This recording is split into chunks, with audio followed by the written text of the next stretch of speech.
हुनुपर्छ भन्ने कुरालाई जोड दिनुभयो है। यहाँ भाइ देवचन्द्र भाइले अघि टेस्ट अफ रिलिजियनको कुरा गर्नुहुँदै थियो। हामी भागवत लगाउँछौँ, तारतम सागर सुन्छौँ, तर हामी आफ्नै धर्मप्रतिको झुकाउ चाहिँ धेरै कमी। टेस्ट अफ रिलिजियनको कुरा गर्नुपर्दा नि है। र 7 दिन भागवत लगाउँछौँ, सुन्छौँ, नाच्छौँ, गाउँछौँ र अहिलेको यो समयमा नि नानीहरूलाई अथवा हामी भाइ बहिनीलाई यसो लु न बिहान बेलुकाको पूजा गर्न भन्यो भने झ्याउ हो, नगर्ने, अल्छी लाग्छ भन्छन् अहिले अब। र त्यही टेस्ट अफ रिलिजियनको कुरा भाइले अघि गर्नुहुँदै थियो। त्यसै परिप्रेक्ष्यमा चाहिँ यो एउटा युवा जमातलाई चाहिँ यो एउटा नौलो प्रकारले चाहिँ आफ्नो धर्मप्रति झुकाउ गर्ने एउटा हाम्रो जमर्को हो। त्यसमा यहाँ आदरणीयहरूले हामीलाई जस्तो प्रकारको समय दिनुभयो, हामी धेरै आभारी छौँ है। र हामी धर्मप्रति जागरुक हुनुपर्छ है। र सङ्ख्यात्मक वृद्धि होइन तर गुणात्मक वृद्धि हुनुपर्छ भन्ने कुरा यहाँ सुनिल राईले राख्नुभयो है। आभार व्यक्त गर्दै अब तपाईँहरूले केही छन् हामीलाई दिएकै हुनुपर्छ। र सुनिल राईले भन्नुहुँदै थियो मलाई आफ्नै सुन्दर साथ सम्झिदिनुहोस् है। यही परिप्रेक्ष्यमा अबको यो समय शिक्षा र सामाजिक क्षेत्रमा गुरुजी मङ्गलदासजीको योगदान है। र नेपाली साहित्य जगतका एक महान साहित्यकार हुनुहुन्छ उहाँ। सँगसँगै सरकारी महाविद्यालयका दार्जिलिङका नेपाली विभागका प्रमुख पनि हुनुहुन्छ आदरणीय प्राध्यापक सर राजकुमार छेत्रीलाई यो विषयमा आफ्नो वार्ता प्रस्तुत गरिदिनु हुन अनुरोध गर्दै अब तपाईँहरूले केही छन् यहाँ हामीलाई दिनुहुनेछ। र आदरणीय सर डाक्टर राजकुमार छेत्रीलाई म यहाँ डाइसकन निम्ताइरहेछु।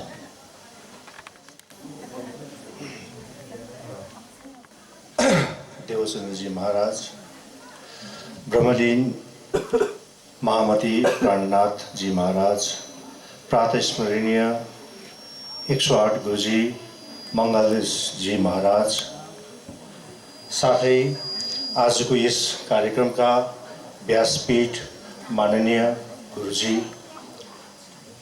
राजप्रसाद ढुङ्गेल जी, साथै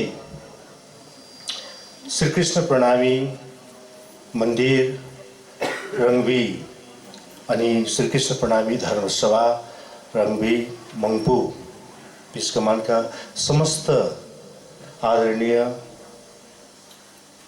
पदाधिकारीगण, सदस्यगण, सुन्दरसाथजीगण अनि यस कार्यक्रममा सहभागी हुन श्रवण गर्न आउनुहुने सम्पूर्ण आदरणीय महानुभावलाई समग्रमा म प्रणाम जनाउँदछु। प्रणाम।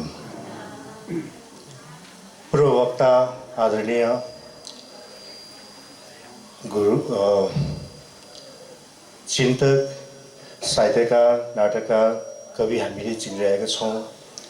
धुरन्धर विद्वान पी अर्जुन सर, विद्यार्थी साथी नै भनौँ, विद्यार्थी भाइ देवचन्द्र सुब्बाज्यू, सुनिल राईज्यूले साह्रै गर्वित, साह्रै ओजनदार वक्तव्य राख्नुभयो, आफ्नो मन्तव्य राख्नुभयो। धर्म अनि यस प्रणामी सम्प्रदाय सम्बन्धी आफ्नो गहकिला विचारहरू सम्बन्धित विषयमा जो यस समितिले उहाँलाई विषय प्रदत्त गर्नुभएको थियो, दिनुभएको थियो, त्यसमाथि उहाँले साह्रै न्यायोचित आफ्नो मन्तव्य राख्नुभयो। सायद म त्यतिकै नसुकौँला भन्ने मलाई लागिरहेको छ। यस सम्प्रदायमा म धेरै कान्छो छु। मेरा 2 जना भाइहरू भन्दा पनि म उमेरले दाजु भए पनि यस सम्प्रदायमा म धेरै कान्छो छु भन्ने मलाई लागिरहेको छ। तथापि यहाँले दिनुभएको विषयमा म सकेसम्म न्याय गर्न सकौँ भन्ने गुरुहरूको आदेश, गुरुजनको अनुग्रह लिएर म यहाँ उभिएको छु। यो मौका दिनुभयो, यो दोस्रो चोटि मौका दिनुभयो। पहिलोचोटि मैले दार्जिलिङमा 2012मा दार्जिलिङ प्रणामी कृष्ण प्रणामी धर्मसभाको अनुग्रहमा मैले पाएको थिएँ, सुनिल राई भाइहरूकै सहयोगमा। यसचोटि पनि मलाई आफ्नो भुलहरू, आफ्नो ज्ञानहरू जचाउने अथवा अझ सिक्ने मौका यहाँले दिनुभयो। यसको निम्ति प्रथमतः म यस आयोजन समितिलाई हार्दिक नमन गर्दछु र शिक्षा र समाजप्रति गुरुजी 108 मङ्गलदास जीको योगदान बारेमा मलाई दिएको छ विषय। यो एउटा ठुलो विषय हो, एउटा शोधको विषय हो। म उहाँलाई कहिले पनि भेट्न मौका पाइनँ मैले। गुरुजी 108 मङ्गलदास गुरुजीको सानिध्य मैले कहिले पाइनँ जीवनमा। यो मेरो जीवनको सबैभन्दा ठुलो दुर्भाग्य हो। म त्यस बेला उहाँ धाम गमन हुँदा 1985 सालमा म 6औं 7औं श्रेणीको विद्यार्थी थिएँ। तर कसो मेरो घर प्रणामी सम्प्रदायकै एउटा सदस्य, आमा मामाहरू सबैजना, म झापा गइरहन्थेँ मेरो मावली। अनि त्यहाँ एकजना भण्डारी बा हुनुहुन्थ्यो मावली घर छेउमै। उहाँले दुईवटा माने कृतिकारको त्यो पनि उहाँलाई थाहा थिएन, तर उहाँले भनिरहनुहुन्थ्यो। अनि मैले सोध्थेँ कसको यो किताब होला हजुरबा भनेर सोध्थेँ। उहाँले कहिले पनि बताउनु भएन। तर मैले पनि सुनेको नानी यसै भन्नुहुन्थ्यो। उहाँले न त सुनेर पनि जानेर पनि न त नबताउनु भएको हो, न त थाहै थिएन उहाँले पनि सुनेरै हामीलाई बताउनु भएको। अलपल भए पनि उहाँ अलिक दाँत थिएन, तर पनि उहाँ त्यो काव्य मुखस्त सुनाउनुहुन्थ्यो दुईवटा। पछि थाहा पाएँ मैले बढ्दै जाँदाखेरि एउटा काव्य रहेछ जीवनाथ काफ्लेको दार्जिलिङ दर्पण भन्ने, अनि अर्को चाहिँ रहेछ पछि पढ्दै जाँदा पो थाहा भयो पशु पुकार भन्ने मङ्गलदास गुरुजीकै काव्य रहेछ।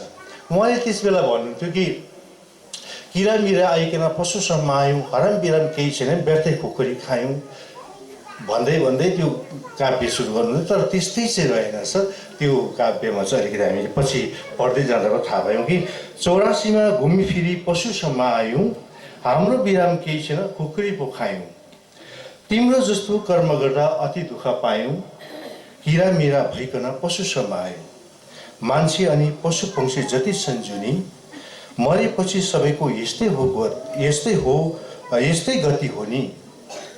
ईश्वरको बराबरी मनुष्यको चोला, पशु वध किन गर्छु पछि कस्तो होला, पशु जीव जन्तु रक्षा गर्ने मनुष्यको काम, उल्टो धन्दा किन लिऊ जन्म दिने राम।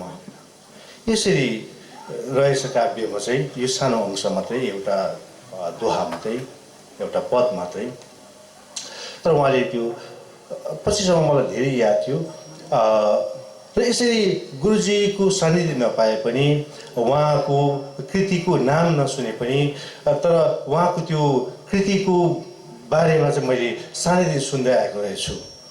र पछिबाट मङ्गलदास गुरुजीका कृतिहरू, साहित्यिक नभनौँ, अध्यात्म चेतनामूलक साहित्यिक सृजनात्मक रचनाहरू पनि मैले अध्ययन गर्दै गएँ। उहाँबारे लेखिएका ज्ञान गुण नि किताबहरू सुनिल राई प्रणामीको, 108 मोहन प्रियाचार्यजीको, नकुल काजीजीको, अनि अरू हिन्दीमा, इङ्ग्लिसमा, बङ्गलामा पनि पुस्तकहरू रहेछ, रचनाहरू रहेछ। त्यो किताबहरू पनि मैले हेरेँ, पढेँ। अब त्यो सबै कुराहरू, अनि उहाँले गुरुजी 108 मङ्गलदास गुरुजीले गरेको तमाम योगदानहरू समाजको कति छ कति, त्यो त यहाँहरू जान्नुहुन्छ। यहाँले जो सान्निध्यमा उहाँ आउनुभयो, उहाँको सान्निध्यमा संरक्षण गरेर पाउनुभयो, तपाईँहरू जान्नुहुन्छ। तथापि शिक्षा र समाजप्रति उहाँको कस्तो योगदान थियो, कतिसम्म उहाँको दृष्टि थियो भन्ने कुरा म यहाँ सानो निवेदन गरौँ यहाँहरू समक्ष। र उहाँले सधैँ जसो नारी शिक्षामा नै जोड दिनुहुन्थ्यो। अघि पी अर्जुन सरले पनि भन्दै हुनुहुन्थ्यो यो कुरा। नारी शिक्षालाई को बुलन्द आवाज दिएर उहाँ समाजमा अघि बढ्नु हो। र नारीहरू नै अब घरको चौघेरामा मात्रै होइन, घर नै संसार होइन नारीको, तर संसार नै घर हो।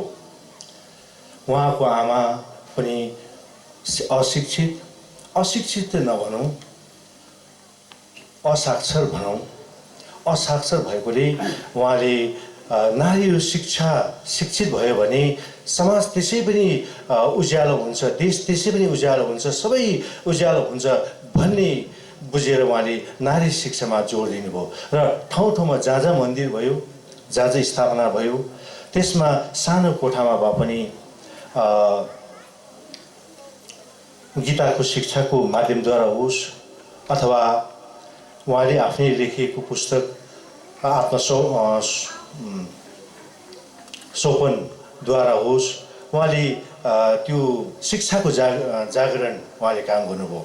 उहाँले धेरै बाल आश्रम, महिला आश्रम, विद्याश्रमहरू खोल्नुभयो। त्यसको ज्वलन्त उदाहरण हामीले ठाउँ ठाउँमा देखिरहेका छौँ। कालिम्पोङमा देखिरहेका छौँ, नेपालकोमा देखिरहेका छौँ, अनि नेपालको ठाउँ ठाउँमा अनि दार्जिलिङदेखि भारतको ठाउँ ठाउँमा देखिरहेका छौँ। गुजराततिर पनि हामीले उहाँले स्थापना गर्नुभएको, स्थापनामा उहाँले योगदान दिनुभएको आश्रमहरू, विद्यालयहरू हामीले त्यो आज पनि सञ्चालन भइरहेको सुनिरहेका छौँ।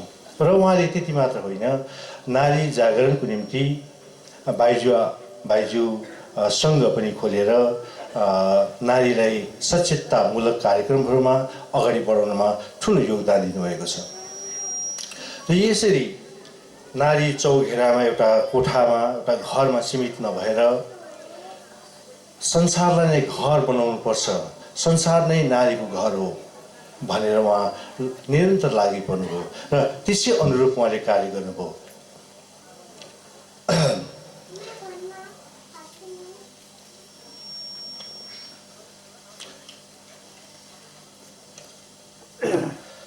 र नैतिक शिक्षालाई, भौतिक शिक्षा त हुँदैछ, भइरहेको छ, तर त्यसको साथसाथमै शिक्षित भयो अरे कुनै मानिस, तर उसमा नैतिक शिक्षा छैन भने त्यो अपाङ्ग जस्तो, त्यो अधुरो, अपुरो हुँदै जान्छ भन्ने कुरा उहाँले सुरुदेखि नै विद्यार्थीलाई भौतिक शिक्षा साथसाथै आध्यात्मिक शिक्षा, शारीरिक शिक्षा, मानसिक शिक्षामा उहाँले जोड दिनुभयो।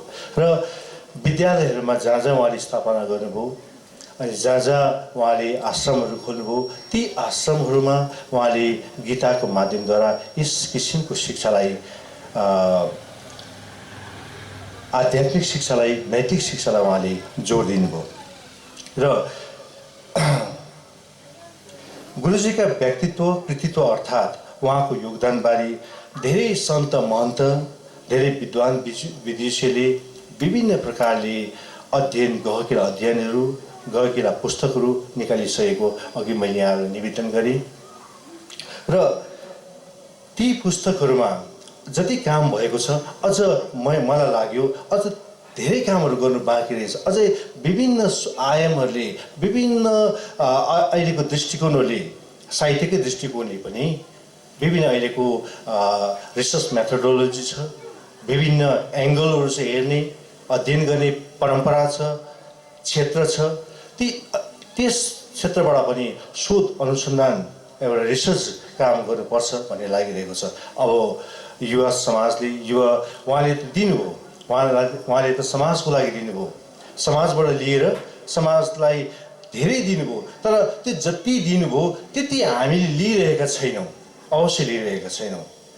जतिको अग्रजहरूले, चाहे त्यो धर्मगुरु किन नहुन्, चाहे त्यो साहित्यिक विद्वान किन नहुन्, कुनै पनि क्षेत्रको विद्वान विदेशी किन नहुन्, ती जति दिए तर त्यतिको चाहिँ हामीले ग्रहण गरिरहेका छैनौँ। हामीले त्यतिको ग्रहण गरेर चाहिँ फेरि हामीले पनि त्यसलाई अलिकति बढाएर, अलिकति हाम्रो आफ्नो दिएर, सजिलो बनाएर समाज उपयोगी बनाइरहेका छैनौँ भन्ने चाहिँ मलाई लागिरहेको छ।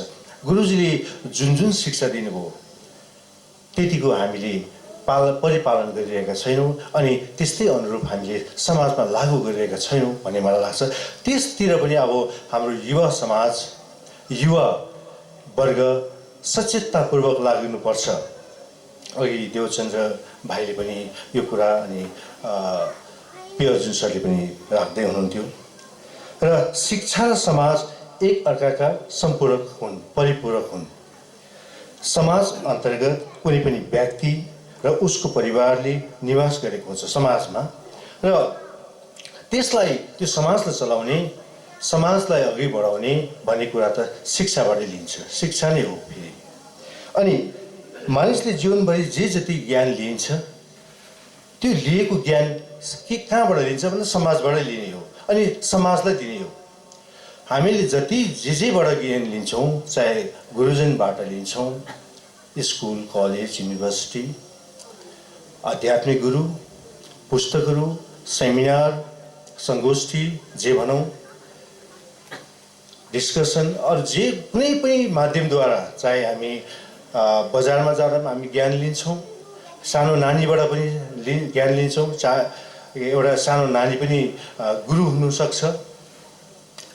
र जति ज्ञान लिन्छौँ त्यो समाजकै लागि हो।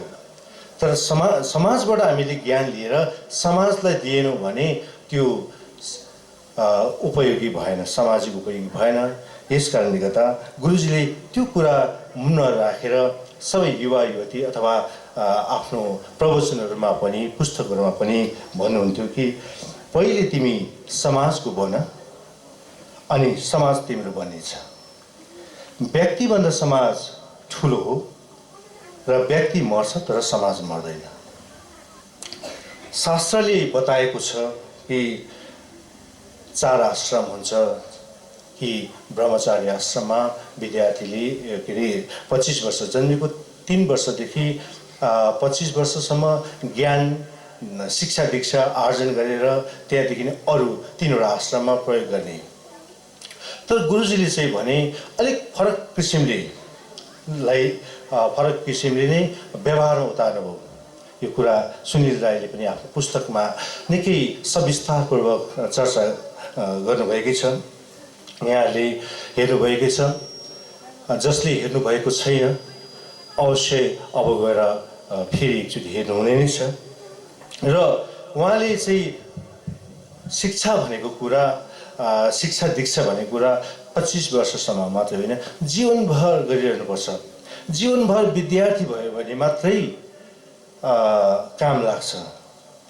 एकैचोटि विद्यार्थी भइसक्ने बित्तिकै युवा हुन थाल्यो भने अथवा म परिपूर्ण छु भन्ने भाव आउन थाल्यो भने त्यो काम लाग्दैन ज्ञान। त्यसले त्यो अधुरो नै भइरहेको हुन्छ। र ज्ञान भन्ने कुरा, शिक्षार्थी भन्ने कुरा, विद्यार्थी हुनु भनेको चाहिँ जीवनभर भइरहनुपर्छ, सिकाइरहनुपर्छ। जति सिकिन्छ त्यति ज्ञान बढ्दै जान्छ, त्यति आफूलाई म अपूर्ण छु, म केही पनि छुइनँ भन्ने कुरा हुन्छ, ज्ञान हुन्छ। त्यो नै सबैभन्दा ठुलो शिक्षा हो भन्ने कुरा उहाँ दिनुहुन्थ्यो। र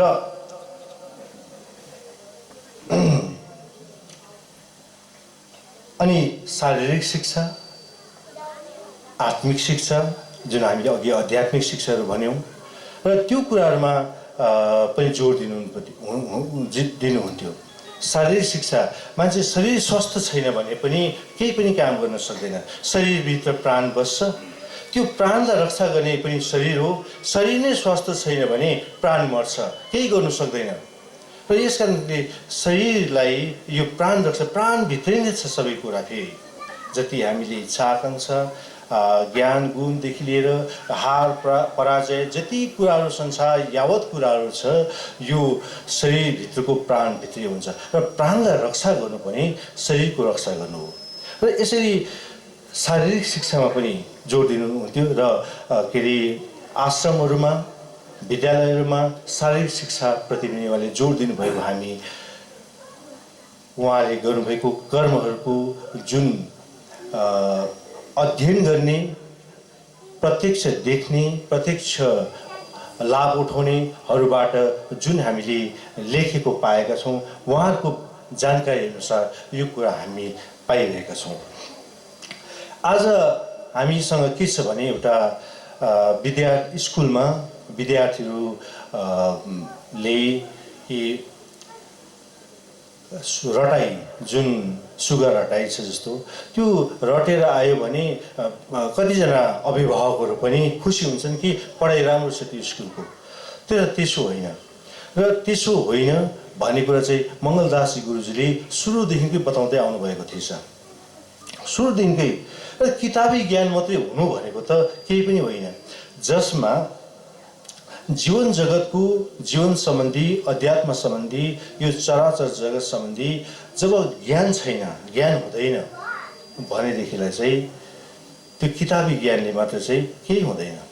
किताबी ज्ञानले मात्र चाहिँ मान्छेको आत्मिक विकास हुँदैन होला, भौतिक विकास केही मात्रामा होला, तर उसको सर्वाङ्गीण विकास हुन सक्दैन भन्ने कुरा उहाँले जोड दिइरहनुहुन्थ्यो। र यसै सन्दर्भमा कसैसँग पानी छ कि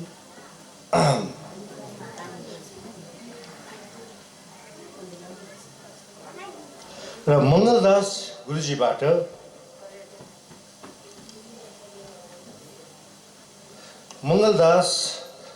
समाज शिक्षा र साहित्यको अभिवृद्धि, माफ गर्नुहोस्,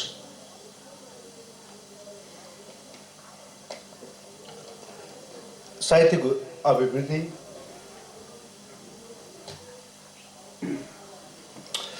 आध्यात्मिक नैतिक ज्ञानमूलक शिक्षाको प्रचार प्रसार कार्यमा प्रशस्त काम भएका छन्।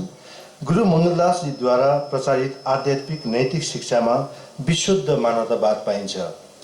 सुनिल राईले पनि यो कुरा गरेका छन्।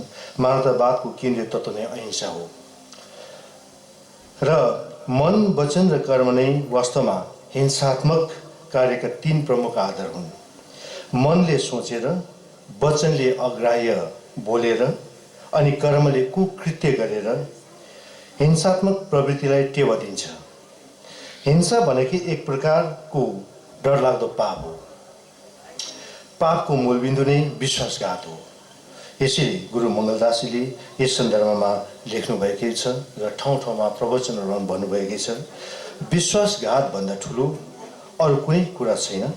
प्राणीलाई आफ्नो घरमा पालेर फेरि त्यसैको हत्या गर्नु जस्तो विश्वासघात अरू के हुन सक्छ।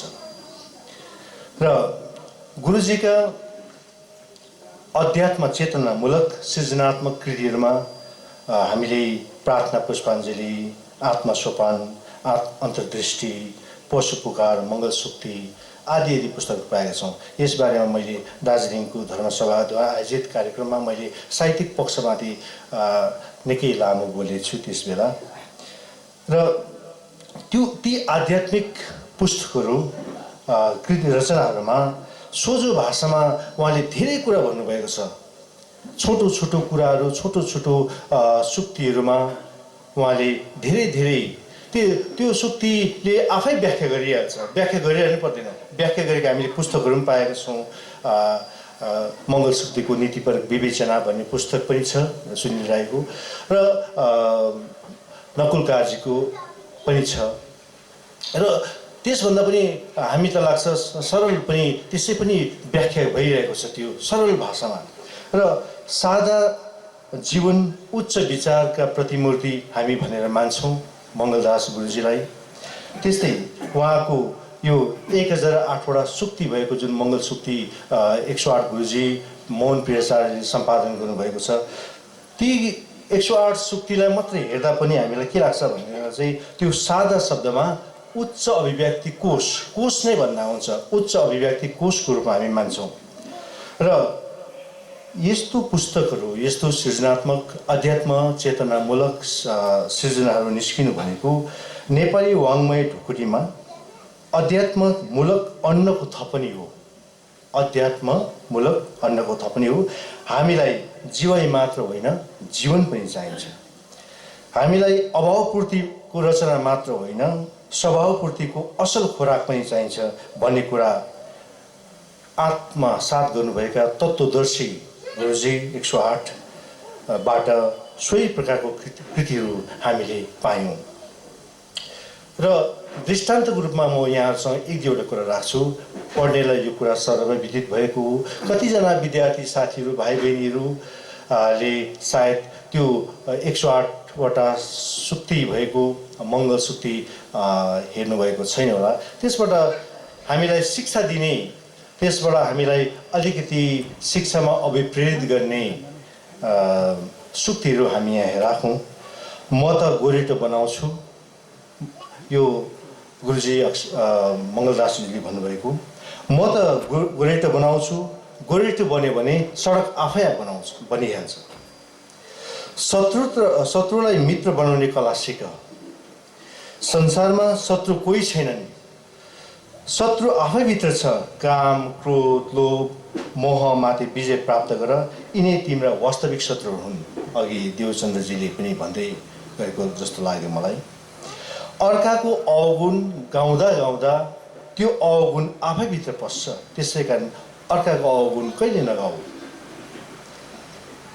सधैँ यात्राका तिमी पैसाको लागि होइनौ, तर पैसा चाहिँ तिम्रो लागि हो।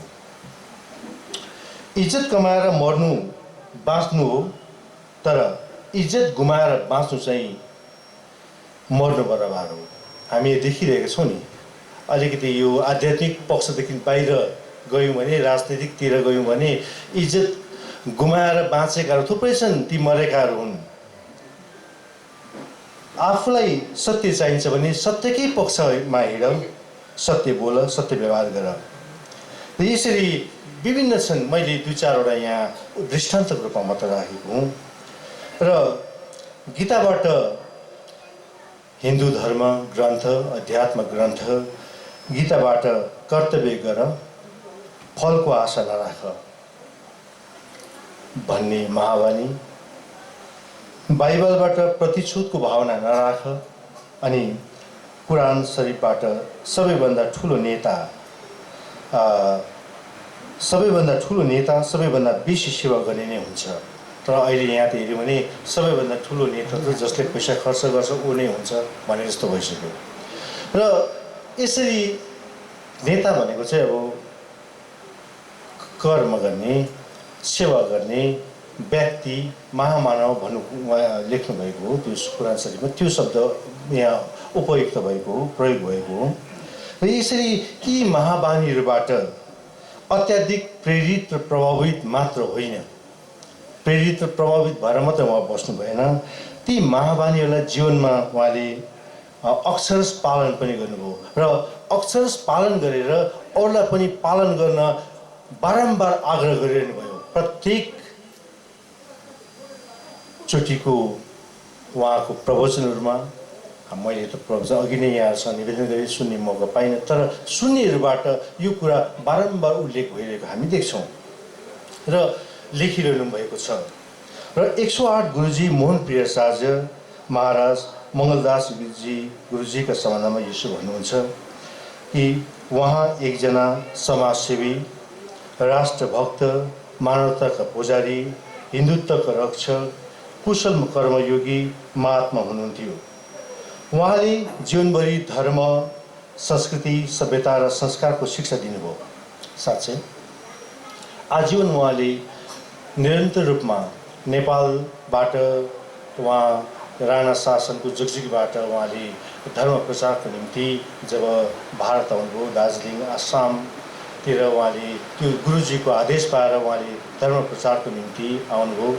अनि यहाँकै समाज र शिक्षाको निम्ति उहाँले आजीवन, चाहे त्यो सृजना गरेर होस्, चाहे कर्म गरेर होस्, उहाँ निरन्तर रूपमा आजीवन लागि पर्नुभयो। र डाक्टर रञ्जित शाह अझ यसो लेख्नुहुन्छ कि गुरुजी मङ्गलदासले शास्त्र, वचन र बानी तथा सन्देशहरूलाई किताबी मात्र रहन दिनु भएन, महामतीको आदेश अनुरूप कथनीलाई व्यवहारमा उतार्नुभयो। साँच्चै लेखेर मात्र छोडेको भए, मैले कुनै एक समय पढेको थिएँ कि फ्रान्सेली विद्वान चिन्तक सार्त्रले एक ठाउँ भनेका रहेछन् कि मलाई केही डर छैन, मलाई त अक्षरले बचाइहाल्छ नि भनेर। अक्षरले बचाउँछ भनेको उहाँको लेखनको कृतिले बचाउँछ भनेका रहेछन्। तर गुरुजी त्यतापट्टि कहिले जानु भएन, कहिले अक्षरले होइन कर्मले बचाउँछ। मान्छे महान केले हुन्छ भन्दा कर्मले हुन्छ, उसको व्यवहार वचनले हुन्छ, उसको धन दौलत, उसको मान इज्जतले मात्र होइन, उसको कर्मले हुन्छ भन्ने कुरा उहाँ सधैँ मनमा राखेर त्यसै अनुरूप त्यसै शिक्षा लिएर सबैलाई प्रेरित गरिरहनुहुन्थ्यो। र अझ डाक्टर गोकुल सिन्हाकै शब्दमा भन्नुभयो भने कि उहाँले गुरु मङ्गलदासजी नेपाली समाजमा सन्त ज्ञानदिल दासपछि आएका अवतार माने आएका जोस पनि सन्त परम्पराका गुरु ज्ञानदिल दास पछिको अर्का महान सन्त हुनुहुन्थ्यो मङ्गलदासले। उहाँले ज्ञानदिल दासले पढ्ने लायकको पुस्तक किताब लेख्नुभयो अनि मङ्गलदासजीले लेख्न लायकको काम गर्नुभयो भनेर सुनिल राईको किताबमा लेख्नुभएको छ।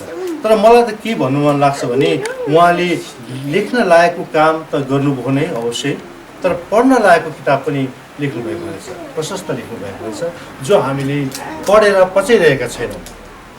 जति पढेर जति हामीले ज्ञान गुण लिएर समाजको लागि दिनुपर्ने हो त्यति हामीले दिइरहेका छैनौँ, पढिरहेका छैनौँ भन्ने मलाई लाग्छ। जो कोहीलाई पनि यस मङ्गलदासजीका पुस्तकहरू, उहाँका अमरबानीहरू, सन्देशहरू हामीले रेडियो एफएममा पनि सुनिरहेको हुन्छौँ। नेपालको अहिले जति पनि एफएमहरू हुन्छ, बिहान हामी मङ्गलदास गुरुजीको महाबानीहरू हामी सुनिरहेकै हुन्छौँ। र जति उहाँले दिनुभयो समाजको लागि त्यति चाहिँ हामीले ग्रहण गरेर पचाएर समाजलाई नै दिइरहेका छैनौँ भन्ने लागिरहेछ। त्यतातिर अबको हाम्रो समाज, अबको हाम्रो समय पनि दिनुपर्ने छ भन्ने लाग्दै कुरा धेरै थियो। समय र अवसर पनि पछि पनि हामी चर्चा अवश्य गरे नै छौँ। यसको निम्ति मलाई यहाँले आयोजक समितिले यो गेट माने निम्तो गर्नुभयो। म सायदै यो विद्वत गोष्ठीमा यसरी विद्वत मण्डलीको साथमा बसेर के अरे बोल्ने योग्यको भइहालेको छैन अवश्य, तथापि यहाँले मलाई पनि यो मौका दिनुभयो, मलाई आफ्नो ज्ञानहरू अझ बटुल्ने अनि यो सिक्ने मौका यहाँले दिनुभयो। यसको निम्ति आयोजक समितिलाई म आभार प्रकट गर्दै यहाँहरू सबैसँग फेरि एकचोटि प्रणाम जनाउँदै म बिदा दिन्छु।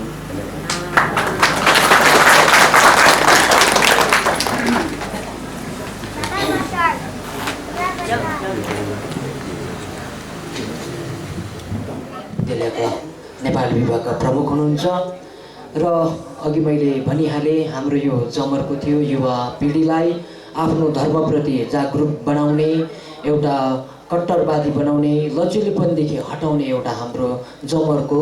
अघि भाइले भने जस्तै टेस्ट अफ रिलिजियन एउटा भिन्न प्रकारले युवा जमातलाई आफ्नो धर्मप्रति जागरुक गराउने र यहाँहरूलाई नै हेरेर युवा पिँढीले एउटा प्रोत्साहन लिनुहुनेछ। उहाँहरू प्रणामी धर्मका अनुयायी हुनुहुन्छ। आदरणीय पी अर्जुन सर एउटा गरिमामय पदमा बसेर सेवानिवृत्त हुनु भइसक्नु भएको छ भने भाइ देवचन्द्र सुब्बा प्राध्यापक सिक्किम युनिभर्सिटी, त्यस्तै प्रकारले डाक्टर राजकुमार छेत्री नेपाली विभागका प्रमुख दार्जिलिङ सरकारी महाविद्यालय, त्यस्तै प्रकारले सुनिल राई प्रणामी अघि भन्नुहुँदै थियो, मलाई आफ्नै सदस्य, तथापि भन्नुपर्दा उहाँ सन्त रोबर्ट्स उच्चतर माध्यमिक विद्यालयका शिक्षक हुनुहुन्छ। तर उहाँहरूको धर्मप्रतिको झुकाउले गर्दा नै मेरो भन्नुको तात्पर्य धर्मप्रतिको झुकाउले गर्दा नै आज उहाँहरू यो गरिमामय पदमा हुनुहुन्छ र उहाँहरूलाई तपाईँहरूको अगाडि ल्याएर यसरी देखाएर युवा पिँढीलाई धर्मप्रति जागरुक भयो भने यो गरिमामय पदमा तपाईँहरू युवा पिँढी पुग्न सक्नुहुन्छ भन्ने हाम्रो एउटा उद्देश्य रहेकोले यो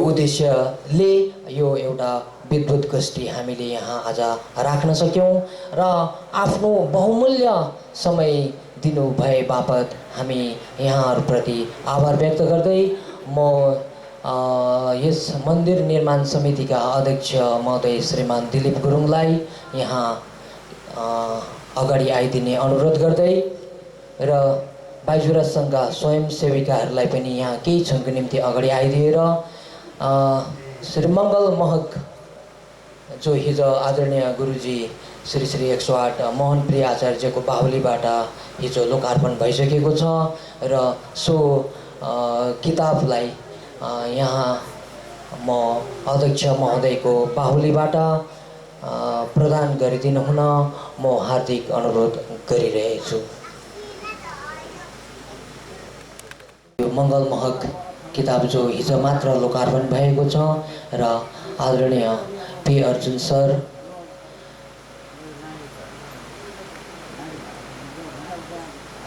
त्यस्तै प्रकारले प्राध्यापक देवचन्द्र सुब्बा सिक्किम युनिभर्सिटी सोही अनुरूप डाक्टर राजकुमार छेत्री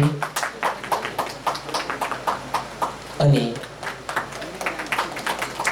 सुनिल राई प्रणामीलाई पनि यो किताब प्रदान गरिदिन हुन म हार्दिक अनुरोध गर्दै यो किताब प्रदान भइसकेपछि आफ्नो बहुमूल्य समय दिनुभएकोमा हामी आयोजक समिति मात्र नभएर सम्पूर्ण मङ्पुवासी यहाँप्रति आभार व्यक्त गर्दै साधुवाद चढाउँदै अब यो समय मध्याह्न भोजनको निम्ति हुनेछ। त्यसपछि हाम्रो कार्यक्रम निरन्तर चलिरहनेछ। बोलो कृष्ण कन्हैया लाल की, श्री मामती प्राणनाथ स्वामी की प्रणाम। प्रभुदेव चन्द्रम ब्रजेशरूपेण पुरापि जातं प्रविश्य प्राप्तं प्रियप्राणनाथं परेशपूर्णं सततं नमामि।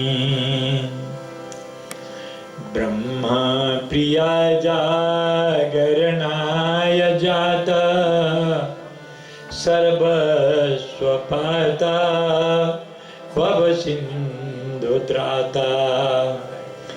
विज्ञानदाता निजधर्मधाता दिनैकबन्धु शरणं प्रपद्ये दिनैकबन्धु शरणं प्रपद्ये। बोलो श्री सद्गुरु महाराज की।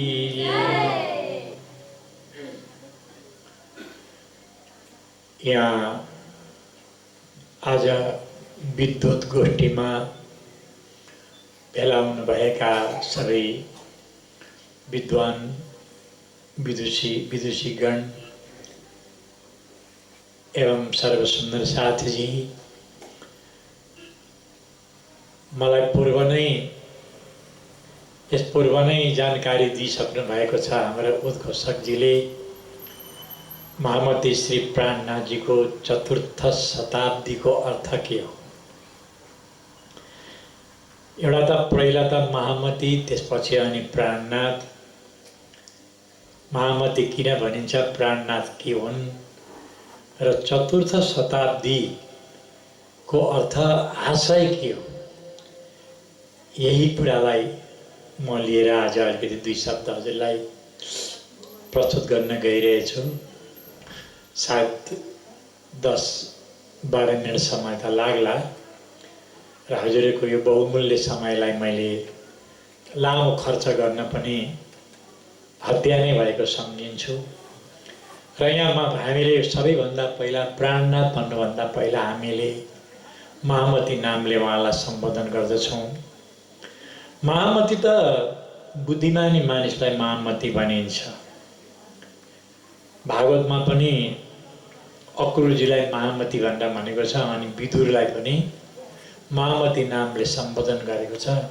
त्यस्तै जग्गा जग्गा जो सद्बुद्धिवाला, सद्बुद्धिलाई सङ्ग्रह गरेर अनि त्यसको उपदेश, त्यसको शिक्षाद्वारा मानव जीवनको उत्थान हुन्छ।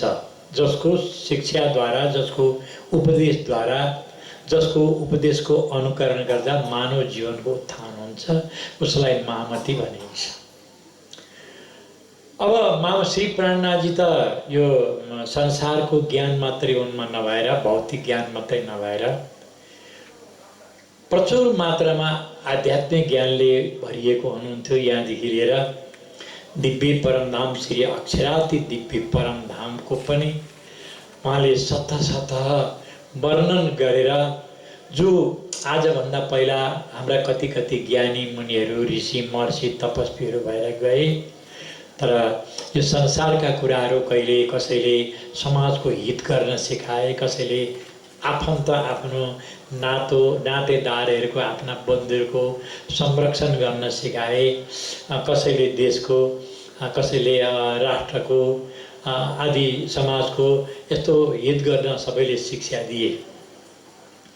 तर यो भौतिक जगतदेखि पर एउटा अर्को एउटा आध्यात्मिक क्षेत्र छ, जसलाई विहद्द भूमि भनेर भनिन्छ। हद्ददेखि पर विहद्द भूमि, विहद्ददेखि पर अर्को अक्षर, अक्षरदेखि पनि पर गएर अक्षरातीत परब्रह्म परमात्माको स्वरूपको र उनको धामको वर्णन गरेर हामीलाई साक्षात्कार गराउने बुद्धि उनमा भएको हुनाले गर्दाखेरि उनलाई महामती नामले सम्बोधन गरियो। हेर्नुहोस् त, यस्तो महामती भौतिक ज्ञानकोलाई मात्रै महामती भनिदिन्छ। जसमा पूर्ण आध्यात्मिक ज्ञान छ भने ऊ महामती हुन्छ। अब यो पनि मैले छोटो रूपमा भनेको। अब आयो अर्को प्राणनाथ भन्ने। उहाँको जन्मको नाम त अघि पनि हाम्रा विद्वानहरूले भनिसक्नुभयो। प्राणनाथ भनेको चाहिँ उनलाई एखेरि मेरा ठाकुर उनको जन्मको नाम थियो भनेर मिहिरराज भन्थे उनलाई। मिहिर भनेको सूर्यको नाम हो, सूर्यको नाम हो।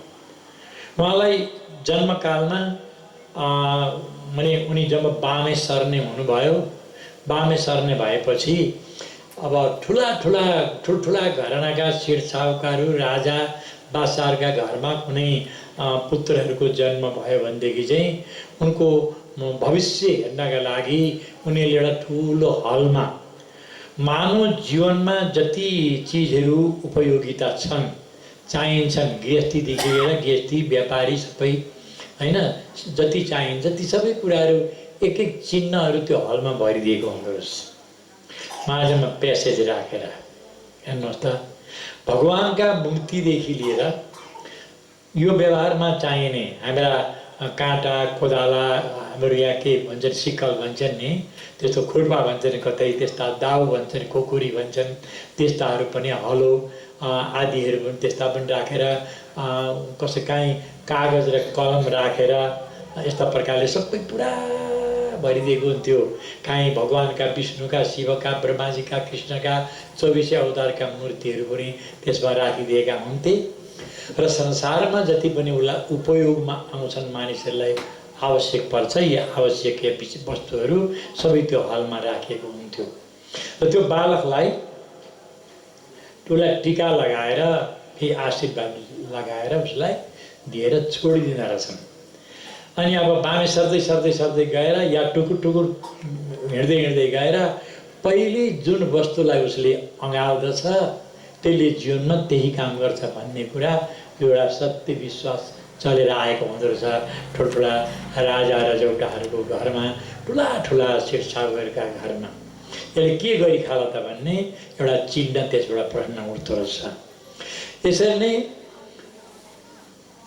मेरा ठाकुरजीका उनको घरमा, उन त अब मन्त्री थिइन् त, राजाका मन्त्री केशव ठाकुर, उनको घरमा त्यसरी नै उनलाई परीक्षण गरियो।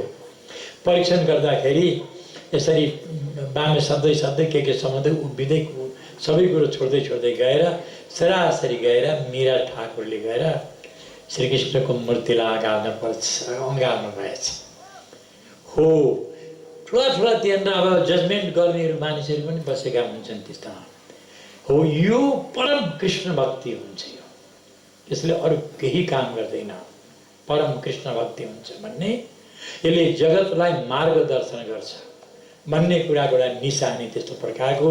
अनि मेरा ठाकुरको अब त्यो उनको जन्मोत्सव मनाएका समयमा त्यसरी परीक्षण गरिएको थियो सुन्दर शाहजी, र उहाँले भगवान् श्रीकृष्णलाई नै मूर्तिलाई उनले अँगालेका थिए। र तदनुसार उहाँको अब बढ्दै बढ्दै गएर उनको तीक्ष्ण बुद्धि भयो। यो त मैले अघि बताएँ, मीर भनेको सूर्य हो, सूर्यलाई पनि प्रकाश दिन सक्ने मीर राज अरे, मीरको अर्थ सूर्य हुन्थ्यो। पछि गएर जब अब लामो कुरा नगरौँ, सद्गुरु श्री देवचन्द्रजी महाराजको देहावसान भइसके उपरान्त अब उहाँले मन्त्री पद लिएर अब गुरुको बर्खान्तमा म केही सेवा गर्नु पर्यो भन्ने विचार लाग्यो। अब घरबाट सम्पत्ति निकालेर ल्याएर सेवा गरौँ भने भाउजूले पहिला नै ठोक्कर दिइसकेका छ, त्यो त हामीले कतिपय सुनिसकेका पनि छौँ। त्यो उपयुक्त हुँदैन, यसले घरको सम्पत्ति सक्यो, घरमा आएर काम पनि गर्दैन, सम्पत्ति पनि सक्यो भन्ने मलाई कलङ्क लाग्छ। म के गरौँ त भन्दा मलाई केही नोकरी गर्नु परोस्, केही सर्भिस गरेर अनिखेर म सद्गुरुको यो बर्खान्त तिथिमा सेवा गर्नु पर्यो भन्ने विचार लिएर उहाँले राजासँग गएर सल्लाह गरेर मन्त्री पद सम्हाल्नु भयो। र उहाँले आफ्नो कमाइद्वारा अब चाहिने मेला पर्वमा चाहिने कुराहरू, पारायणमा पुराणमा चाहिने कुराहरू जम्मा गर्दै हुनुहुन्थ्यो। जम्मा गर्दै गर्दै आफ्नै घरमा लगेर राख्नुभयो कति चिजहरू, रुङ्ना झोसपोल भयो कति ईर्षालुहरूले। अनि राजा कहाँ समाचार पुग्यो कि महाराज हजुरका मन्त्रीले त्यो सबै राजदरबारका खजानाहरू त चोर्दै ल्याउँदै आफ्ना घरमा लुकाउँदै छ त। यस्तो राजाको आँखा हुँदैन अरे, राजाको कान मात्रै हुन्छ अरे। त्यसै कारणले गर्दाखेरि राजा भनेका धृतराष्ट्र भन्छन् अरे क्या, होइन? आँखा चाहिँ नभएका कान, आँखाले देखेर होइन कानले सुनेपछि उसको भयो। उसले आँखाले देखेका कुरो छ भने पनि कानले सुनेपछि सुन्यो त सुनेपट्टि लाग्छ, देखेपट्टि लाग्दैन नि कर्मचारीहरू।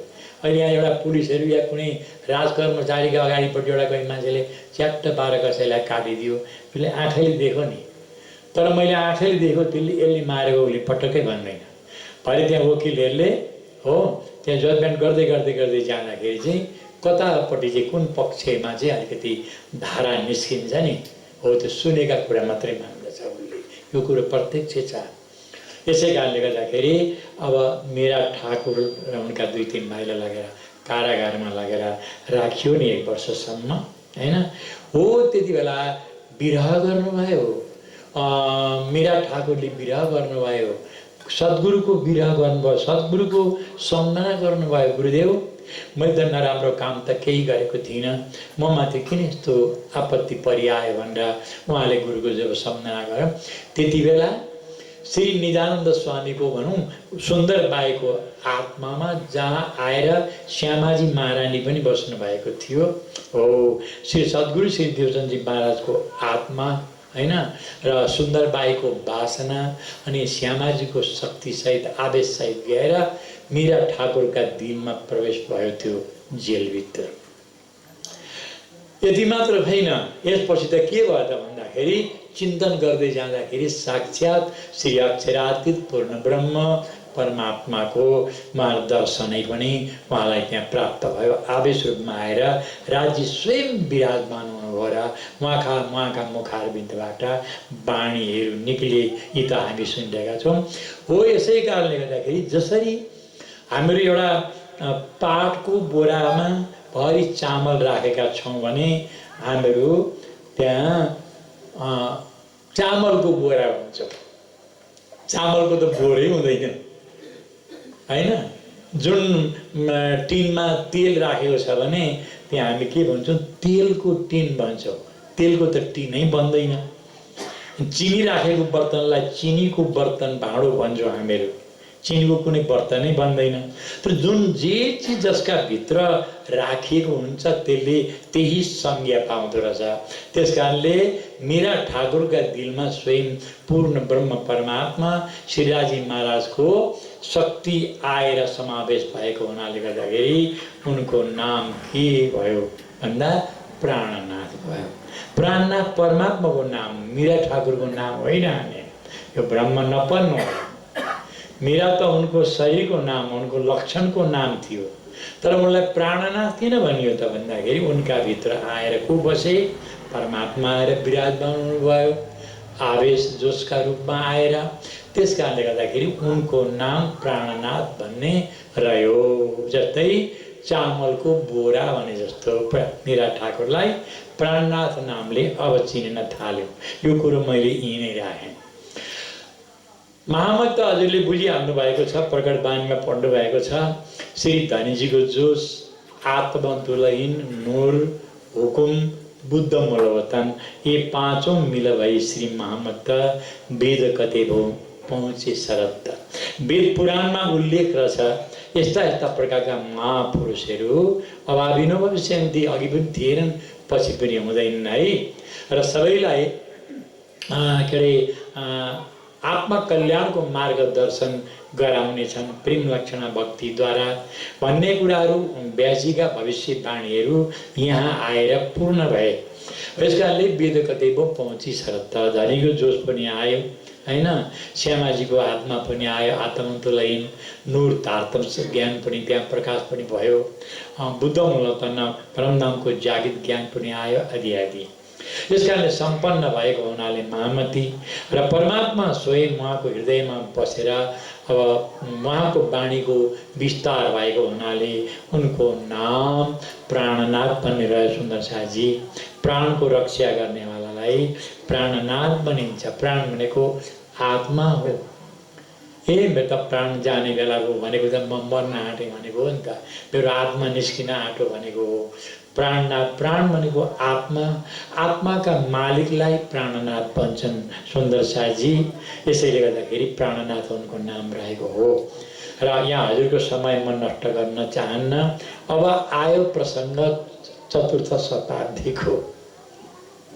चतुर्थ शताब्दी भन्ने कुरा त हामीले सर्वसाधारण भौतिक भाषामा, भौतिक लौकिक भाषामा 400 वर्ष भन्ने कुराहरू आउँछ हैन। 400 वर्ष भन्ने कुराहरू आउँछ र यही हामीहरूको साधारण मानिसहरूको चाहिँ के छ भने त्यो आयु छोटो भएको हुनाले गर्दाखेरि हामीहरू 84 वर्ष भएपछि एकपटक उसलाई 84 को एउटा उत्सव गर्छन्। पूजा गरेर, पाठ गरेर, साल सालमा त्यो बर्थडे भन्छन् नि, बर्थडे मनाउनेवाला, त्यस्तो पनि हामीहरू गर्छौँ, 84 मनाउँछौँ आदि आदि। तर महापुरुषहरू यिनीहरू यो पुरुष हुन्। उनीहरूको कहिले शरीर मरेर गए पनि उनीहरूको कीर्ति कहिल्यै मर्दैन। हामीहरूको त यी बाँचुन्जेलसम्म, बल हुन्जेलसम्म, धन हुन्जेलसम्म सबैले मान्छन्, सबैले गुणगान गाउँछन्। तर त्यो सकिएपछि नामो निशान छैन। माटामा जसरी शरीर मिलेर गयो उनीहरूको कीर्ति पनि लोप हुन्छ भने यी महापुरुषहरूको कीर्ति कहिल्यै पनि लोप हुँदैन। उनीहरू आज मरेर पनि अथवा हाम्रा दृष्टिमा ओझेल भएर पनि हामीलाई हेर्नु त उनको शिक्षा आज यी हाम्रा विद्वानहरू हैन, हाम्रा सङ्गीतकारहरूले सङ्गीतका द्वारा, साहित्यकारहरूले साहित्यका द्वारा खोज गरेर उनीहरूको विश्लेषण गरेर खोतली आज पनि उनीहरूको कीर्तिलाई ताजा राख्ने प्रयासमा लागिरहेका छन्। अहिले सुन्दै हुनुहुन्थ्यो हजुरले, ताजाभन्दा ताजा राख्ने प्रयास गरिरहेका छन्। त्यसै कारणले गर्दाखेरि त उनको सालमा कसैले 100 वर्षमा पनि मनाउँछ हैन। त महामती श्री प्राणनाथजी महाराजलाई यो चतुर्थ शताब्दीको यत्रो ठुलो विशेष महत्त्व चाहिँ किन भयो त हामीले पनि जान्दै पनि सायद 100 वर्ष अगाडि पनि मनायो होला। तर त्यो समयमा हामी थियौँ न। दोस्रो 100 वर्षमा पनि फेरि मनायो होला। त्यो समयमा हामी थियौँ न। हामी अज्ञात अवस्थामा छौँ अहिले, त्यसोमा पनि मनायो होला। त्यति बेला पनि हामी थियौँ न। तर आज चतुर्थ शताब्दीको पालामा चाहिँ हामी भएको हुनाले गर्दाखेरि हामीले जानकारी प्राप्त भएर क्वेसन खडा भयो, चतुर्थ शताब्दी किन हुन् है? होइन हो, यो भौतिक रूपमा चतुर्थ शताब्दी भनेको 400 वर्ष व्यतीत भएको एउटा विषयमा उहाँको एउटा महत्त्व महिमा लिएर आज विश्वमा ओल्डमा नै भनौँ, जहाँ जहाँ यहाँ त प्राणनाथजीको जहाँ जहाँ अथवा सुन्दर साथ प्रणय मात्रै भएका ठाउँमा होइन, उहाँ त एउटा इतिहासमा उठ्नु भएको छ नि त प्राणनाथजी। त्यस कारणले गर्दाखेरि हर जग्गा हर उसमा केही न केही रूपले प्राणनाथजीको आज चतुर्थ शताब्दी मनाइरहेका छन्। र यसमा एउटा आध्यात्मिक क्षेत्रमा अब हामी डुबेर हेरौँ, यो त हाम्रो भौतिक कुरा भयो, किनभने यो त एउटा बर्थडे मनाए जस्तो हो क्या, हामीले एउटा बर्थडे मनाए जस्तो नि। कुन सालको मनाउँदैछौँ हामीहरू? 400 सालको मनाउँदै होइन, 400 सालको चाहिँ मनाउँदैछौँ। त्योभन्दा अघिको युगमा हाम्रो जन्म भएको थियो भने त्यति बेला पनि मनाउँथ्यौँ होला। त्यो बेला हामीले मनायौँ न, हामी भ्यायौँ न, हामी थियौँ न होइन। हाम्रो साल सालमा मनाइन्छ, किनभने हाम्रो आगो त बाँच्छ कि बाँच्दैन नि त, साल सालमै मनाउनु पर्यो। आगो त फेरि रहन्छ कि रहँदैन, मनाइरहनु पर्यो। हो, यो पुरुषहरूको चाहिँ उनीहरूको कृति रहिरहने अमर रहेको हुनाले गर्दाखेरि 100 सालमा मनाउँछ। पहिला पनि यसरी मनाउँदै आए र अहिले चतुर्थ शताब्दी हामी त्यो पालामा हामीले जन्म लिएको हुनाले गर्दाखेरि हामीले यो चतुर्थ शताब्दी मनाउन हामीले पायौँ। उहाँको एउटा बर्थडे मनाएको जस्तो हो सुन्दर साथी। यो चाहिँ एउटा भौतिक उसमा मैले भने हजुरलाई, यो आफैले हजुरले अर्थ लाउनु होला। म अब आध्यात्मिक क्षेत्रमा गएँ है। आध्यात्मिक क्षेत्रमा चतुर्थ शताब्दी हाम्रा पुर्खाहरू, हाम्रा ऋषि महर्षिहरू सबै हामी ऋषि महर्षिका सन्तान छौँ। हाम्रा पुर्खाहरूले हामीले इतिहासमा पढेका छौँ, भागवतमा पढेका छौँ, रामायणमा सुनेका छौँ, महाभारतमा हामीले सुनेका छौँ। हाम्रा पुर्खाहरू परमात्मालाई प्राप्त गर्नका लागि इन्द्रियलाई जित्नुपर्छ, इन्द्रियलाई जित्नुपर्छ भन्दा इन्द्रियबाट विजय प्राप्त गर्नका निमित्त उनीहरू जङ्गलमा गएर तपस्या गर्दथे। तर एउटा इन्द्रियलाई बसमा राख्नका लागि उनीहरूले हजार वर्ष तपस्या गर्नुपर्थ्यो, एउटा इन्द्रियलाई बसमा राख्नका लागि। त्यो इन्द्रिय चाहिँ हाम्रो अहिले इन्द्रियका बसमा इन्द्रियले जे हराउँछ हाम्रो मन त्यता कुदिरहेको हुन्छ। तर उनीहरूले चाहिँ के गरेका छन् भने त्यसलाई परिवर्तन गरेर उसलाई त्यो आफ्नो त्याग र तपस्याको बलले त्यसलाई परिवर्तनमा ल्याएर आफूलाई जे गर्न हुन्छ इन्द्रियलाई आफ्नो बसमा राखेर काम गराउने हाम्रा ऋषि महर्षिको थियो। तर एक एकवटा इन्द्रियलाई माथि विजय प्राप्त गर्नका लागि हजारौँ तपस्या गर्ने गर्दथे। हेर्नुहोस्, त यो इन्द्रियलाई सञ्चालन गर्नेवाला के हुन्छ त भन्दाखेरि अन्तस्करण। इन्द्रियलाई सञ्चालन गर्ने चाहिँ को त भन्दाखेरि अन्तस्करण। अन्तस्करण 4वटा हुन्छ, यहाँ त 4को कुरा आउँदैछ नि। अन्तस्करण 4वटा हुन्छन्। एउटा अहम भनिन्छ, अहम भनेको एउटा म भन्ने एउटा हाम्रो भावना छ, त्यो 2 प्रकारको हुन्छ। एउटा आत्मा म हुन्छ, एउटा शारीरिक गर्भको म हुन्छ। अघि म हुने, मैले गरेको मैले गर्नुपर्छ, म हुँ, म छैन भने केही छैन, म हुँ भन्ने कुरा। घर मेरो हो, परिवार मेरा हुँ होइन, धन मेरो, सम्पत्ति मेरो, मैले कमाएको हो, मैले बचाएको, मैले पालेको हो, यो म भन्ने एउटा कुरा छ। प्राणनाथजीले भन्नुभएको छ तारतम सागरमा, मैं बिना मैं मरे नहीं और मैं को मारना मैं बिना मैं मरे नहीं और मैं को मारना मैं। प्राणनाथजी भन्नुहुन्छ म बिना म मर्दैन, किनभने यहाँ 2वटा म छ। एउटा म त म नै हुँ, एउटा म चाहिँ म आत्मा म हुँ, एउटा म छ त्यो बाहिरबाट आएको म, क्या यो संसारको म भन्ने एउटा अभिमान, एउटा अहङ्कार। त्यो अहङ्कारलाई नमारिकन चाहिँ पार पाउन सकिँदैन। यसले त अज्ञानमा हामीलाई डुबाइदिन्छ। पहिला चाहिँ के गर्नु पर्यो भन्दाखेरि त अहङ्कारलाई पहिला बसमा राख्नुपर्छ, अहङ्कारलाई मार्नुपर्छ। तर मैले नै बिउजेर म जागृत भएर मैले नै मलाई म भन्नेलाई मार्न सकिनँ भनेदेखि चाहिँ म कहिल्यै पनि बाँच्न सक्दिनँ। मैले मलाई मार्न सकिनँ भने म कहिल्यै पनि जिउँदो रहन सक्दिनँ, म कहिल्यै पनि बाँच्न सक्दिनँ। मैले मलाई मारेर मात्रै म जीवित रहन सक्छु। प्राणनाथजीको अर्थ यस्तो प्रकारको छ, मै बिना मै मरे नै। म बिना मैले मारिनँ भने त्यो म भन्ने मर्दैन।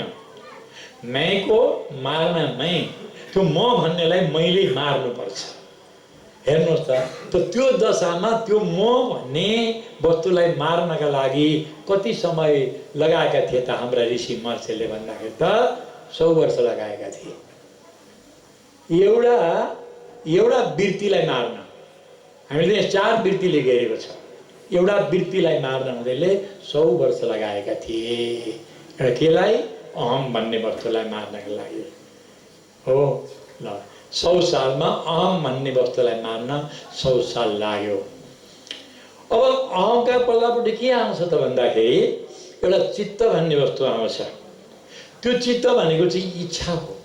हामीलाई संसारमा इच्छाले यति घचेट छ, यो इच्छा कहिल्यै मर्दैन, कहिल्यै मर्दैन। खाएर पनि यो इच्छा कहिल्यै अगाउँदैन, लाएर पनि हाम्रो इच्छा कहिल्यै अगाउँदैन, घर बनाएर पनि हाम्रो इच्छा कहिल्यै अगाउँदैन, परिवारबाट पनि हाम्रो इच्छा कहिल्यै अगाउँदैन, सम्पत्ति कमाएर पनि हाम्रो इच्छा कहिल्यै मर्दैन।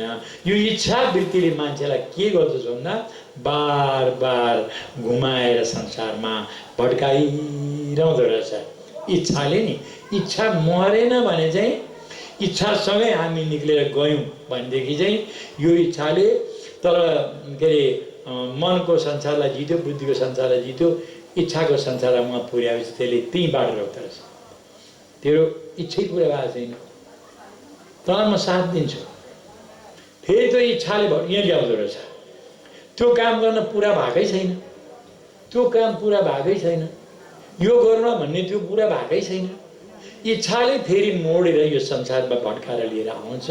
त्यस कारणले गर्दाखेरि अहमका पछि इच्छा आउँदो रहेछ। त्यो इच्छालाई मार्नका लागि अर्को 100 वर्ष लाग्यो,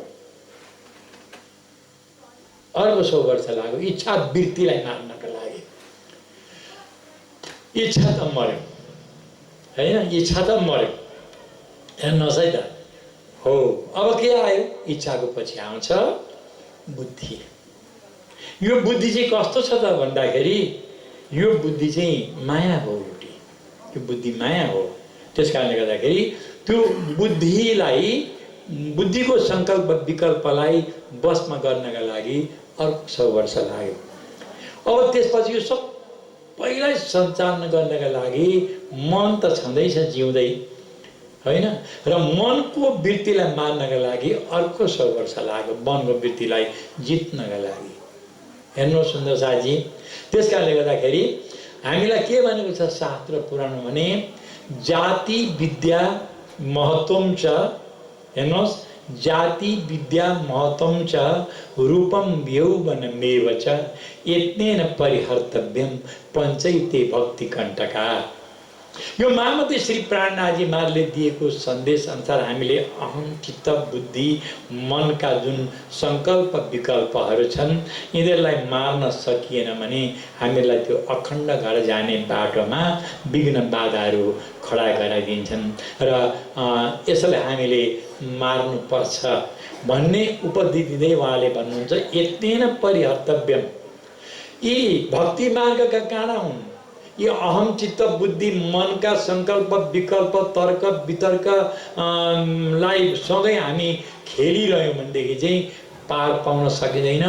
र तनद्वारा मनद्वारा धनद्वारा वचनद्वारा सेवाद्वारा सत्सङ्गद्वारा केहीद्वारा पनि हामीले प्रयत्न गरेर तपस्या गरेर भए पनि प्रयत्न गरेर भए पनि यो अहम चित्त बुद्धि मनका अहङ्कार सङ्कल्प विकल्प र वृत्तिहरूलाई चाहिँ हामीले मार्नुपर्छ। नत्र भने जहाँ टेको त्यहाँ हामीलाई चस चस चस चस खुट्टामा घोच्यारे क्या काँडाले घोच्यारे। त्यस कारणले सुन्दर साथजी हाम्रा ऋषि महर्षि तपस्वीहरूले आफ्ना यिनै वृत्तिहरूलाई मार्नका लागि हजारौँ वर्ष तपस्या गर्नु पर्यो भनेदेखि आज त्यस्तै प्रकारले हामीलाई यो चतुर्थ शताब्दी भनेको अर्थ हो 4 अन्तस्करणलाई बसमा राखेर यहाँबाट उँभो निस्किनु। 4 अन्तस्करणलाई बसमा राखेर यहाँबाट पार पाउन जुन दशा हामीलाई मुक्तिको दशामा जब पुग्न सकिन्छ उसलाई चतुर्थ शताब्दी भनेर भनिन्छ। यो महामती श्री प्राणनाथजी महाराजको चतुर्थ शताब्दीभित्र आध्यात्मिक ज्ञान यसरी छिपेर बसेको छ र हामीले भले पहिला त्यो जित्न हामीले सकेका थियौँ न भने पनि अब त्यो अहमका भावनाहरूलाई मेटिदिनु त्यो 100 वर्ष हो। चित्तका वृत्तिहरूलाई मेटाउनु हैन त्यो अर्को 100 वर्ष भयो। बुद्धिका वृत्तिहरूलाई मेटाउनु संसारिक बुद्धि हुन्छ नि त्यसका वृत्तिलाई मेटाउनु अर्को वर्ष भयो। अब मनका वृत्तिहरूलाई मेटाउनका लागि अर्को 100 वर्ष चाहियो। यो 400 वर्ष भयो। मनको वृत्ति मेटाउन कस्तो गाह्रो छ त भन्दाखेरि एउटा पुराणमा लेखिएको छ मर्कटसे सुरापानम तस्य वृश्चिक दंशनम भन्ने लेखा छ। बाँदर एउटा जस्तो चञ्चल हुन्छ यसै पनि बाँदर चञ्चल हुन्छ पलक पलक पलक पलक पलक पलक पलक पलक हेरिरहन्छ यताको टिपेर कप्पा खान्छ यता टिपेर कप्पा खान्छ उताको लम्केर कप्पा खान्छ के गर्छ अगाउँदैन अर्काउन जान्छ। त्यो हो मनको वृत्ति त्यस्तै हुन्छ। त्यो त्यस्तो चकचके बाँदरलाई रक्सी खुवाइदिनु झन् कस्तो होला त्यो एक त उसको वृत्तिकै त्यस्तो छ हैन अनि के अरे मर्कटसे सुरा त्यसमाथि उसलाई बिच्छीले टोकिदिन्थ्योस् अरे। एक त बाँदरलाई ती माथि रक्सी खुवाइदिनु ती माथि बिच्छीले पनि टोकोस् त बापरे बाप बाप बाप बाप कसरी उफ्रिँदो हो त्यो। हाम्रो मनको दशा त्यस्तै प्रकारको छ। मर्कटसे सुरापानम तस्य वृश्चिक दंशनम अघि रक्सी खाएको बाँदरलाई बिच्छीले टोकेको दशा जस्तै हाम्रा मनहरू यताउता भड्किरहन्छन्। तर यो 400 वर्षमा चाहिँ के गर्नुपर्दछ भन्दाखेरि त्यो मनको दशालाई रोक्ने उपाय रहेछ। त्यो प्रकाश किताबमा हेर्नुपर्छ। प्रकरणको चाहिँ मलाई आएन गुण फिरावा प्रकरण भन्ने छ सुन्दर साथी लेखेको। प्रकाश हिन्दीमा पढ्नुहोस् गुजरातीमा पढ्नुहोस् दुईमै पाइन्छ। प्रकाश किताबमा गुण फिरावाको प्रकरण भन्ने जब त्यहाँ आउँछ त्यति बेला हाम्रा वृत्तिलाई मार्ने क्या सजिला उपायहरू प्राणनाथजीले राखिदिनु भएको छ। हामी त पाठ मात्रै गर्छौँ नि आत्मसात गर्दैनौँ नि त अर्थपट्टि जाँदैनौँ नि त। हामीलाई पाठ गर्न बोलाएको हुन्छ पाठ गरिदिनु हो टटटटटटट गरेर पाठ गरिदिनु पाठ सक्नु हो। त्यस कारण हाम्रो वृत्ति कहिले मर्दैनन्। 400 त होइन 1000 वर्ष अब पनि मर्दैन हाम्रा वृत्तिहरू हेर्नुहोस् त। तर मनले हामीलाई के शिक्षा दिएको छ अब म तपाईँलाई सुनाउँछु। मनले उसको पनि कथा रहेछ। मनको एउटा हिस्टोरी छ। उसको त्यो हिस्टोरीमा के छ त मनको भन्दाखेरि एक ठाउँ मनले लेखेको भनिया कुरो पाइँदो रहेछ जो हमको नजान ही प्राणनाथजीले सोधेको छ ए मन त किन बिगार्छस् हामीलाई किन ब्रह्म आत्माहरूलाई परमधाम जाने मार्गमा तैँले किन अवरोध गर्छस् मलाई किन तैँले रोक्छस् यो बाटोमा भन्दा मनले जवाब दिएको रहेछ म त्यसलाई मात्रै रोक्छु कसलाई जसले मलाई जान्दैन। जो हमको नजान ही तिनको सदा सताऊं 1,84 डार की जन्म जन्म भरमाऊं। हो जसले मलाई जान्दैन त्यसलाई पो म सताउँछु त यत्तिकै भड्काइन्छ उसलाई। यो मानव जीवन समस्तै म नाश पारिदिन्छु। हो मैले जे भन्नु त्यतैपट्टि पुग्यो भने नि मैले हराएको मात्रै मानिरह्यो भनेदेखि चाहिँ उसलाई म सत्य चूर्ण पारिदिन्छु। 84 लाखमा घुमाएर जन्म जन्मान्तरसम्म उसलाई संसारमा म भड्काइरहन्छु। अनि तँलाई चाहिँ मैले भनेपछि त मान्छे मान्दैस् त भनेर प्राणनाथजीले सोध्नुभयो मनलाई। सोद्धाखेरि मान्छु नि कस्ताले भनेपछि मान्छस् मलाई चिन्नेवालाले भनेपछि मान्छु। जो हमको पहिचान ही तिनका हूँ मैं दास। बोलो कृष्ण कन्हैया लाल की। जो हमको पहिचान ही तिनका मुँहमै दास। त के गर्छस् त? अपने कंधे चढ़ाए कि कहाँ पुर्याउँछस्? पहुँचाऊ प्रभु के पास। बोलो श्री प्राणनाथ प्यारे की हो। जसले मलाई चिन्दछ, ए मन आइज यहाँ भनेपछि म आउँछु त, यहाँ बस भजनमा भन्यो भने म बस्छु। तर ऊ मात्रै बस्छ, मलाई चाहिँ छोडिदिन्छ उसले, अनिखेर के गर्नु? ऊ चाहिँ बस्छ भजनमा, मलाई चाहिँ छोडिदिन्छ। अन्त मेरो कामै हो नि त त्यो, त उसलाई भड्काउने त मेरो त कामै हो त्यो। म मेरो काम गर्छु, मेरो धर्म हो त्यो। तर मैले चिनेर मलाई पनि सङ्गमा राखेर भजनमा बस्यो भनेदेखि उसलाई म बिगार्दिनँ। अर्को पनि चेतावनी दिएको छ उसले, कदाच मेरो वृत्ति हो, मैले छोडेर गएँ भने पनि मलाई भेट्टाउनु पर्छ। उसले ल्याएर च्याप्पैसँग त ल्याएर फेरि बसाउनु पर्छ, बस्छु म। यसो गर्दा गर्दा त मलाई वाक्क लाग्छ, अन्त बसिहाल्छु नि म। जतिखेर निस्केर गयो त्यतिखेर समातेर ल्याएको छ, मलाई त डर हुन्छ नि त, अनि म बस्छु। जो हमको पहचानै तिनका मुँहमै दास, अपने कंधे चढ़ाए कि पहुँचाऊँ प्रभु के पास। जसले मलाई चिन्दछ होइन, उसको म दास हुँ। उसले जे भन्छ म त्यही मान्छु। आफ्नो काममा चढाएर प्रभुको पासमा म पुर्याउँछु। मेरो यो हो। यसरी गुण फिरावको प्रकरणमा कति राम्रा प्रसङ्गहरू छन्, तर हामी त्यतापट्टि लाग्दैनौँ नि, होइन? गुरुसँग बसेर हामीले यो तालिम अलिकति शिक्षा केही लिउँ है भन्ने अवसर निकाल्दैनौँ नि, आफूले जे जानेछ त्यही। आज बिहान हाम्रो एउटा भाइले प्रभाती बोल्यो, मैले हात यसो गरेर ठेडी लगाएँ। ओहो, अलिकति सिक्नुपर्ने त्यहाँ। अब अहिले पढा लेखा पनि छन् नि मान्छेहरू, यसो गोटा लिएर शुद्ध अशुद्ध के हो भन्ने कुराहरू पनि त हेर्नुपर्छ। शब्द पनि अशुद्ध भए, अनि ती बाक्ला अक्षर, धेरै अक्षर भएका ठाउँमा कसरी मिलाएर एउटै ट्र्याकभित्र हाल्ने हो, त्यो त सिक्नु पनि त पर्छ नि अलिकति, होइन? अनि त्यस्तो पनि हुन्छ नि, हामीहरू सिक्नपट्टि लाग्दैन। अहिलेका पढालेखाहरू गुरुसँग गएर, किनभने गुरु धोती लगाएको छ, हामीसँग के सिक्नु लाज पर्छ, के सिक्नु भने जस्तो हुन्छ नि, होइन?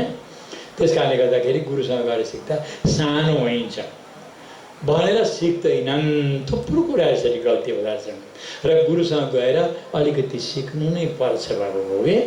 त्यस कारणले गर्दा सुन्नु साथी हो, यिनै वृत्तिहरूलाई मार्नका लागि आज हाम्रो यो 400 साल चाहिँ के बितेको त भन्दाखेरि, यो हाम्रा अहम चित्त बुद्धि मनका वृत्तिहरू सबै मारेर अब हामी दिव्य परमधामतर्फ आफ्नो बाटो सुधार्नका निमित्त हामीले प्रयास गर्नुपर्छ भन्ने यो आध्यात्मिक शिक्षा हो। यसैलाई नै त हामी चतुर्थ शताब्दी यत्रो उच्चताका साथमा मनाइएको सुन्दर साथजी, मैले छोटो रूपमा हजुरलाई भौतिक र आध्यात्मिक दुवै तर्फबाट जोडेर मैले आफ्नो प्रस्तुति व्यक्त गरेँ। अब अगाडिको प्रसङ्ग के हो हजुरले चलाउँदै जानुहोला। मेरो सबैलाई प्रणाम। बोलो कृष्ण कन्हैया लाल की, श्री प्राणनाथ प्यारे की। पूजनीय गुरुजी हजुरले हामीलाई यो 400 वर्ष अथवा चतुर्थ शताब्दीको महत्त्व बौद्धिक अनि आध्यात्मिक दुई तर्फबाट एउटा विश्लेषण गरेर हामीलाई बताउनुभयो। हामी धेरै आभार छौँ।